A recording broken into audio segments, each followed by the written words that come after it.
Hello दोस्तों, कैसे हो सभी। मैं विनोद शर्मा श्याम पैरामेडिकल के इस ऑनलाइन प्लेटफॉर्म पर आपका हार्दिक स्वागत करता हूं। जैसा कि आपको पता है, श्याम पैरामेडिकल के इस ऑनलाइन प्लेटफॉर्म के ऊपर डीईसीजी, डीआरटी, डीएमएलटी, फार्मासिस्ट इनकी क्लासें रेगुलरली अपने चल रही है।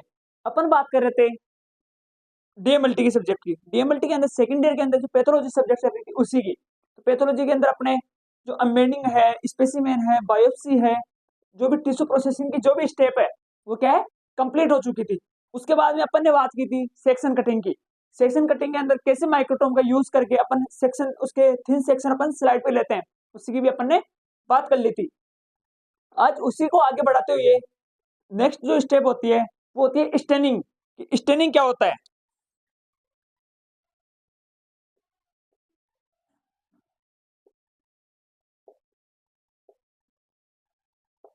स्टेनिंग, स्टेनिंग का क्या मतलब होता है?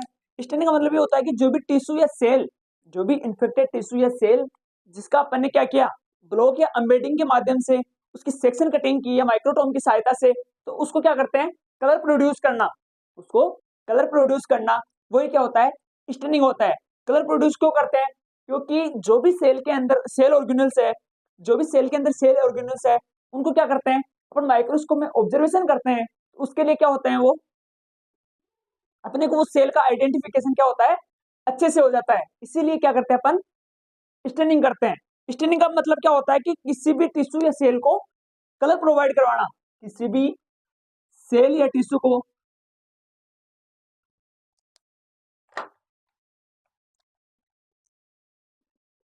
सेल या टिश्यू को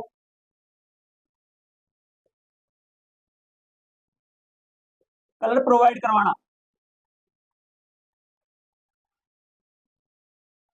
किसी भी सेल या टिश्यू को क्या होता है, कलर प्रोवाइड जो करते हैं अपन, उसी को क्या बोलते हैं, स्टेनिंग बोलते हैं। अब बात करते हैं कि स्टेनिंग की रिक्वायरमेंट क्यों हुई। स्टेनिंग की रिक्वायरमेंट कैसे हुई? तो जो भी अपने अपन जो माइक्रोस्कोप के अंदर सेल का आइडेंटिफाई करते हैं, उसके लिए क्या करते हैं कि हर एक पर्टिकुलर सेल या न्यूक्लियस या उसका साइटोप्लाज्म क्या करता है, अलग अलग कलर क्या करता है, रिटेन करता है। अलग अलग कलर क्या करता है, रिटेन करता है। तो उसी के आधार पे अपन क्या कर पाते हैं, किसी भी टिश्यू या सेल का आइडेंटिफिकेशन कर पाते हैं। ठीक है सर। उसके बाद में जैसे ही बात करूं इस स्टेनिंग के लिए, जिसमें केमिकल या जो रिएजेंट होता है उसका यूज होता है, उसको अपन बोलते हैं डाई। उसको अपन बोलते हैं डाई। डाई क्या होती है? डाई एक केमिकल सब्सटेंस होता है। डाई क्या होता है? डाई एक केमिकल रिएजेंट होता है जो क्या करता है, सेल या सेल या साइटोप्लाज्म के अंदर पेनिट्रेट होने के बाद में उसको क्या करता है, रिटेन के अंदर कलर प्रोवाइड करवाता है। डाई क्या होती है? डाई एक केमिकल रिएजेंट होता है जो सेल या साइटोप्लाज्म के अंदर पेनिट्रेट होने के बाद में उसको कलर क्या क्या करवाता है, रिटेन करवाता है। उसी को क्या बोलते हैं, डाई। तो जो डाई होती है ये मोस्टली तीन टाइप की होती है। जो फर्स्ट होती है वो होती है एसिडिक डाई।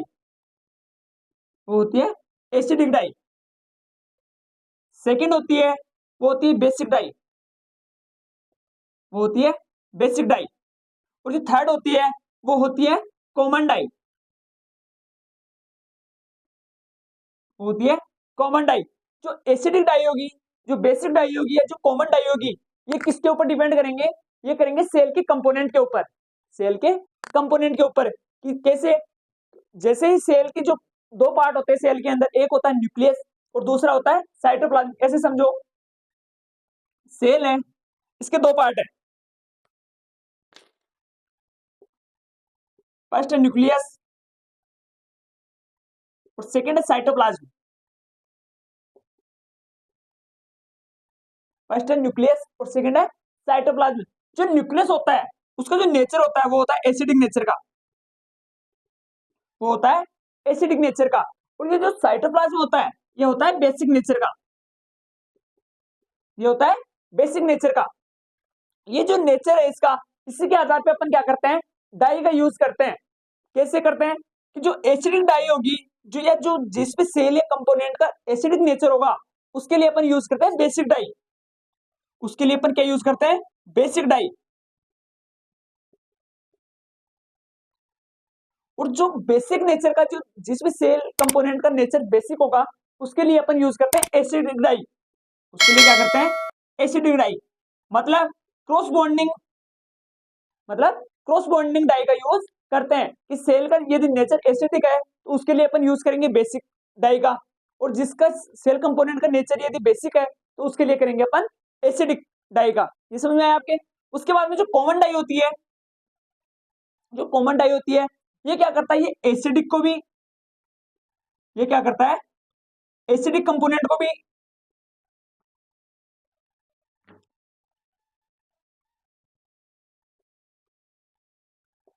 और बेसिक कंपोनेंट,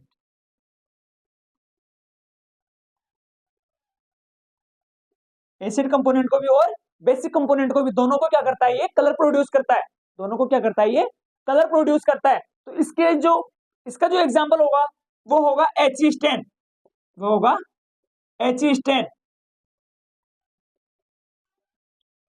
एच स्टेन क्या होती है, एच स्टेन होती है हिमेटॉक्सिन एंड इयोसिन स्टेन।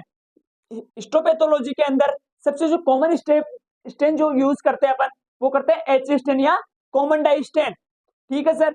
अब बात करते हैं एसिडिक डाई, ये किसको करेगी, ये करेगी बेसिक नेचर के कंपोनेंट को, ये करेगी बेसिक नेचर के कंपोनेंट को।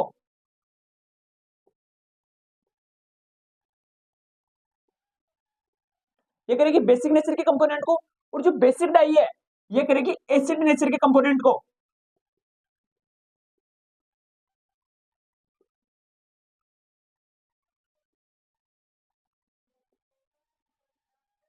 जो डाई होती है ये केमिकल रिएजेंट होता है, इसके तीन अलग अलग डाई अपन मोस्टली यूज करते हैं पैथोलॉजी के अंदर। एक होती है एसिडिक डाई, सेकंड होती है बेसिक डाई, और थर्ड होती है कॉमन डाई।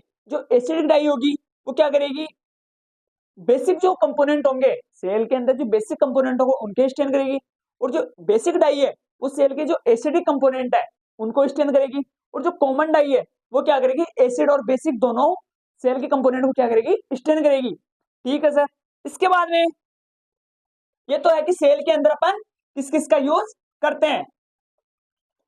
अब बात आती है इसकी प्रोसेस की, इसका प्रोसेसर अपन कैसे करते हैं।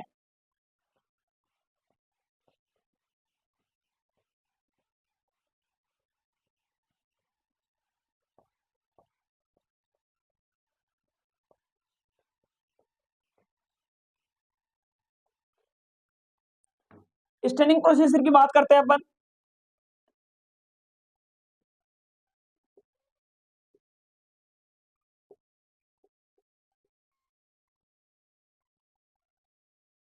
इसके अंदर अपन कौन कौन सी स्टेप का यूज करते हैं, बात करूं मैं। सबसे पहले जो स्टेप यूज होगी वो होगी सेक्शन कटिंग।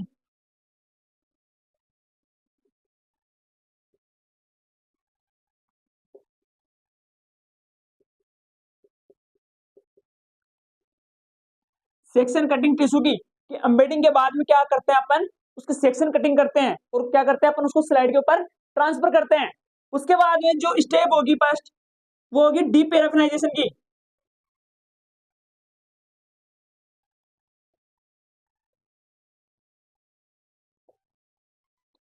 डीपैराफिनाइजेशन की स्टेप होती है। डीपैराफिनाइजेशन क्या होता है कि इसके अंदर जो भी अपन ने सेक्शन कटिंग की टिश्यू की, उसके अंदर क्या होता है कि वैक्स आ जाता है टिश्यू के साथ। क्या होता है, वैक्स से जो टिश्यू होता है वो क्या होता है, वैक्स से कवरिंग होता है। तो ये जो वैक्स से जो कवरिंग होता है, तो उस जो एक्सेस अमाउंट में जो वैक्स है उसको अपन क्या करते हैं, इसमें रिमूव करते हैं। ये मोस्टली कैसे करते हैं अपन, डीपैराफिनाइजेशन का मतलब होता है रिमूवल ऑफ वैक्स। उसके बाद में जो डीपैराफिनाइजेशन की जो प्रोसेस होती है वो कैसे होती है, एक तो होती है फ्लेमिंग। एक तो क्या करते हैं कि स्लाइड को, जो फ्लेम होता है या बर्नर होता है, उसके ऊपर हल्के धीरे धीरे करके अपन क्या करते हैं, गर्म करते हैं। और जो वैक्स क्या होती है कि उसका जो टेम्परेचर होता है 55 डिग्री सेल्सियस, जैसे ही स्लाइड का टेम्परेचर 55 डिग्री सेल्सियस होगा तो क्या करेगी, जो वैक्स होगी वो क्या हो जाएगी, मेल्ट हो जाएगी और रिमूव हो जाएगी। फर्स्ट स्टेप तो क्या करते हैं कि फ्लेमिंग करते हैं, या तो, या फिर जो सेकंड जो केमिकल इसके लिए यूज करते हैं वो होता है जाइलिन। वो होता है जाइलिन। जाइलिन का यूज भी अपन किस में करते हैं, डीपैराफिनाइजेशन की प्रोसेस के अंदर। ठीक है सर। उसके बाद में जो नेक्स्ट स्टेप होगी वो होती है रीहाइड्रेशन।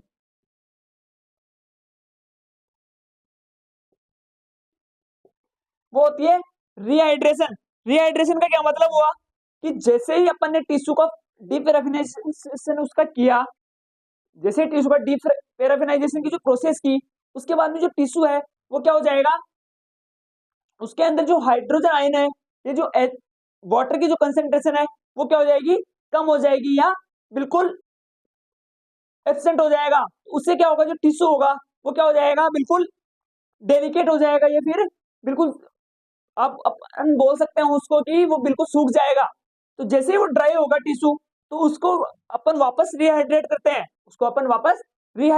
और उसके अंदर हाइड्रोजन आयन की जो कंसेंट्रेशन है उसको मेंटेन करते हैं। ये इसके लिए अपन जो यूज करते हैं वो करते हैं, सबसे पहले 100%,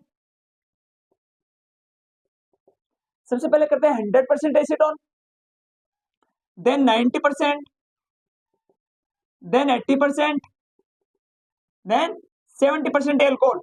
इसका यूज अपन किस में करते हैं, ये असेंडिंग ऑर्डर के अंदर करते हैं। सबसे पहले अपन एब्सोल्यूट के अंदर रखेंगे, फिर 90% एल्कोहल के अंदर रखेंगे, फिर 80% के अंदर, और फिर 70% के अंदर। इसको क्या कर देंगे, डिक्रीजिंग ऑर्डर के अंदर अपन क्या करेंगे, स्टेप के अंदर क्या करेंगे, इसकी रिहाइड्रेशन की प्रोसेस होती है वो कंप्लीट करेंगे।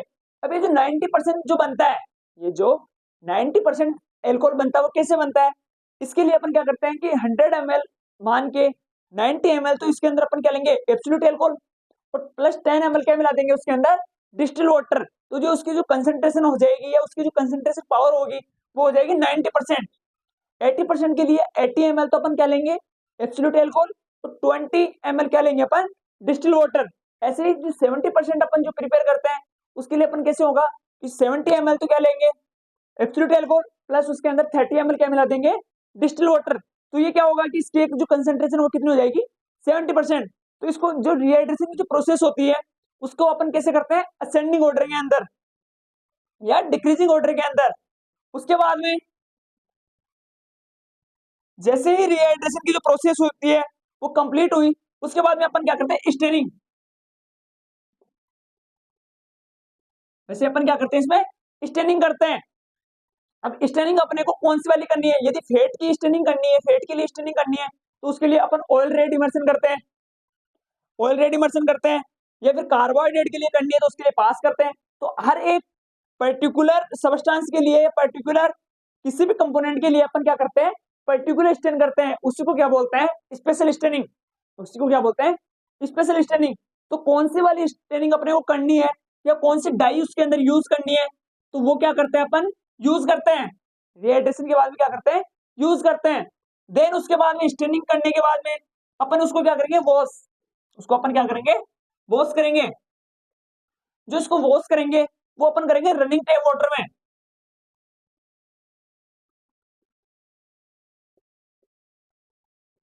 वो किससे करेंगे, वो करेंगे रनिंग टेप वाटर से। रनिंग टेप वाटर से जैसे ही अपन ने इसमें वॉश किया, तो जो टिश्यू होता है उसके अंदर क्या होता है कि जो वाटर होता है उसकी कंसेंट्रेशन क्या हो जाती है, ज्यादा हो जाती है। क्योंकि कुछ तो अपन वॉश के अंदर, इसके अंदर जैसे वॉश की स्टेप की, तो कुछ तो इसके अंदर, उसके अंदर वाटर चला जाएगा। और कुछ जो स्टेनिंग डाई यूज करते हैं अपन, केमिकल यूज करते हैं, उसके जो केमिकल है उसके अंदर भी तो वाटर की कंसेंट्रेशन है। तो कुछ इसकी वजह से क्या होता है, इसके अंदर जो वाटर की कंसेंट्रेशन है टिश्यू के अंदर क्या होती है, बढ़ जाती है। तो इन दोनों को रिमूव करने के लिए अपन वापस क्या करते हैं, डिहाइड्रेशन। वापस करते क्या करते हैं, डिहाइड्रेशन। जो डिहाइड्रेशन की जो प्रोसेस, एक होता है डिहाइड्रेशन, एक होता है रिहाइड्रेशन। रिहाइड्रेशन के अंदर क्या करते हैं, वाटर की कंसेंट्रेशन बढ़ाते हैं। रिहाइड्रेशन में तो क्या करते हैं, कि वाटर की जो कंसेंट्रेशन है उसको क्या करते हैं, अपन बढ़ाते हैं। और जो डिहाइड्रेशन होता है उसके अंदर क्या करते हैं, वाटर की कंसेंट्रेशन को रिमूव करते हैं, वाटर की कंसेंट्रेशन को रिमूव करते हैं। तो इसके लिए अपन क्या यूज करेंगे, इसके लिए यूज करेंगे अपन 70% alcohol, then 80% alcohol, then 90% alcohol, then absolutely alcohol. इसको अपन क्या करते हैं, असेंडिंग ऑर्डर में करते हैं। इसको अपन क्या करते हैं, इंक्रीजिंग ऑर्डर में या असेंडिंग ऑर्डर के अंदर करते हैं। देन ये जैसे ये प्रोसेस कंप्लीट हुई, उसके बाद में अपन करते हैं क्लियरिंग। देन उसके बाद में अपन क्या करते हैं, क्लियरिंग। जो क्लियरिंग के लिए अपन जो रिएजेंट या केमिकल का यूज करते हैं वो होता है जाइलिन। वो किस, उसके लिए अपन क्या यूज करते हैं, वो होता है जाइलिन। जाइलिन का यूज है तो क्लियरिंग के लिए कर रहे हैं अपन, और एक करते हैं डीपेराफिनाइजेशन के लिए। इन दोनों के लिए किसका यूज करते हैं, जाइलिन का यूज करते हैं। जैसे ये क्लियर हुआ, उसके बाद में अपन यूज करेंगे माउंटिंग। उसके बाद की जो स्टेप होगी वो होगी माउंटिंग की। माउंटिंग का मतलब होता है कि जो टिश्यू है उसको स्लाइड के ऊपर क्या करते हैं अपन, कवर करते हैं। तो ये किससे करते हैं? ये अगर टेम्परेरी माउंटिंग अपने को करनी है तो उसके लिए तो अपन यूज करते हैं डीपीएक्स, उसके लिए तो यूज करते हैं अपन डीपीएक्स। और यदि स्लाइड की परमानेंटली माउंटिंग करनी होती है या परमानेंट जो स्लाइड होती है उसके लिए करते हैं अपन कनाडा बाल्सम, उसके लिए अपन यूज करते हैं कनाडा बाल्सम। यदि स्लाइड की ऐसे माउंटिंग करनी है या टेम्परेरी माउंटिंग करनी है उसके लिए तो यूज करते हैं अपन डीपीएक्स। और जो यदि स्लाइड की परमानेंट माउंटिंग करनी है उसके लिए करते हैं अपन कनाडा बाल्सम। जो मोस्टली यूज करते हैं अपन माउंटिंग मीडिया वो होता है डीपीएक्स। वो क्या होता है? डीपीएक्स। जैसे स्लाइड माउंटिंग हुई उसके बाद में क्या करते हैं अपन? Microscopic observation. उसके बाद में अपन क्या करते हैं? Microscopic observation. तो ये क्या है? ये कंप्लीट क्या है? जो स्टेनिंग की प्रोसेस है वो क्या है? कंप्लीट होती है। कैसे होती है कि जैसे ही अम्बेडिंग के बाद में या ब्लॉक प्रिपेयर होने के बाद में अपन क्या करते हैं? उस टिश्यू की या उस ब्लॉक की क्या करते हैं? कटिंग करते हैं। किसकी सहायता से करते हैं? वो करते हैं माइक्रोटोम की सहायता से। कैसे करते हैं उसका प्रीवियस इससे पहले वाली क्लास में अपन ने चर्चा कर ली थी, वो आप श्याम पैरामेडिकल के प्ले लिस्ट के अंदर जाके भी देख सकते हो। उसके बाद में क्या करते हैं? जैसे ही सेक्शन कटिंग होने के बाद में टिश्यू स्लाइड के ऊपर ट्रांसफर हुआ उसके बाद में अपन क्या करते हैं? इसकी डीपैराफिनाइजेशन करते हैं। डीपैराफिनाइजेशन का क्या मतलब हुआ कि जो टिश्यू है वो क्या होता है कि जो अपन अम्बेडिंग मीडियम बनाते हैं या ब्लॉक बनाते हैं उसके अंदर क्या करते हैं? टिश्यू को कवर करते हैं वैक्स से। उसे क्या करते हैं? जो पैराफिन वैक्स होती है उससे क्या करते हैं? कवर करते हैं। तो उसके अंदर क्या होता है कि जो एक्सेस अमाउंट में जो वैक्स होता है, जो उसको कवर करे हुए टिश्यू को क्या होता है? वैक्स होता है, उसको क्या करते हैं अपन? रिमूव करते हैं। वो किस किस से करते हैं? तो वो फ्लेमिंग की सहायता से करेंगे कि टिश्यू को क्या किया? बर्नर या फ्लेम के ऊपर कुछ मिनट तक रखा और फिर क्या किया? उसके जो टिश्यू जो वैक्स है वो क्या होगी? मेल्टेड हो जाएगी। देन जो सेकंड स्टेप होती है वो होती है जाइलिन की। जाइलिन की सहायता से भी अपन क्या कर सकते हैं? डीपैराफिनाइजेशन की प्रोसेस को कंप्लीट कर सकते हैं। देन उसके बाद में जो प्रोसेस होती है वो होती है रिहाइड्रेशन की। रिहाइड्रेशन का क्या मतलब हुआ कि जो टिश्यू के अंदर जो भी वाटर की कंसंट्रेशन है, हाइड्रोजन आयन की जो सांद्रता है वो क्या हो जाएगी? बिल्कुल कम हो जाएगी या एब्सेंट हो जाएगी। उससे क्या होगा? जो टिश्यू होगा वो क्या हो जाएगा? ड्राई हो जाएगा। और टिश्यू ड्राई होने के बाद में जो नेक्स्ट स्टेप होती है स्टेनिंग की वो क्या होगी? उस स्टेनिंग को गेन नहीं कर पाएगा, ये स्टेनिंग उसके अंदर पेनिट्रेट नहीं कर पाएगी। इसके लिए अपन क्या करते हैं? रिहाइड्रेशन की प्रोसेस करते हैं। रिहाइड्रेशन की जैसे ही प्रोसेस कंप्लीट हुई उसके बाद में अपन यूज करते हैं स्टेनिंग डाई का। उसके बाद में स्टेनिंग डाई का यूज करते हैं। जैसे स्टेनिंग डाई का यूज किया उसके बाद में जो स्टेप होती है वो होती है वॉश की। कि स्टेनिंग डाई के अंदर जो कलर सेल या टिश्यू को जो मिल गया उसको क्या करते हैं? अपन वॉश करते हैं। वॉश किससे करेंगे? वो करेंगे रनिंग टेप वाटर से। कि बहते हुए जो नल का पानी है उसके अंदर अपन क्या करते हैं? उस हैंगर को रख देते हैं। देन उसके बाद में जो प्रोसेस होती है वो होती है डिहाइड्रेशन की। कि जैसे भी अपन ने वॉशिंग की स्टेप की और स्टेनिंग डाई के जो स्टेप की उसके अंदर क्या होता है कि जो वाटर की कंसेंट्रेशन है वो टिश्यू में क्या हो जाती है? इंक्रीज हो जाती है। उस इंक्रीज हाइड्रोजन आयन की जो कंसेंट्रेशन है उसको अपन क्या करते हैं? कम करते हैं। उसके लिए जो स्टेप यूज करते हैं वो करते हैं डिहाइड्रेशन की। देन उसके बाद में अपन करते हैं क्लीनिंग। क्लीनिंग करते हैं अपन जाइलिन से। देन जो लास्ट की स्टेप होती है वो होती है माउंटिंग। और जो माउंटिंग की स्टेप के लिए जो माउंटिंग मीडिया का अपन यूज करते हैं वो होता है डीपीएक्स और कनाडा बाल्सम। जो डीपीएक्स होता है वो करता है टेम्परेरी माउंटिंग और जो कनाडा बाल्सम होता है वो करता है परमानेंट माउंटिंग। देन जैसे माउंटिंग हुई तो उसका ऊपर क्या करते हैं?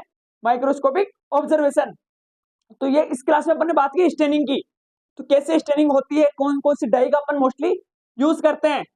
Thank you so much.